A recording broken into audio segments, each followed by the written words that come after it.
போனா ஐயப்பனுக்கு சரியான ஒரு சாங்க போனா குட்டாரிங்க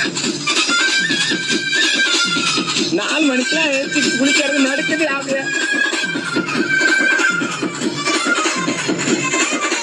விடாம சன்னதியில கட்ட கட்டி போனாத சந்நிதியில் கட்டும் கட்டி எங்க அண்ணா வந்துட்டு முன்னாடி வரையும்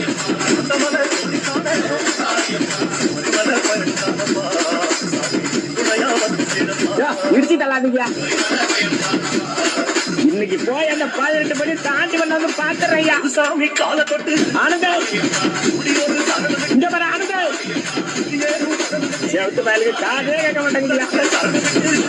சவுண்ட தூக்கி வை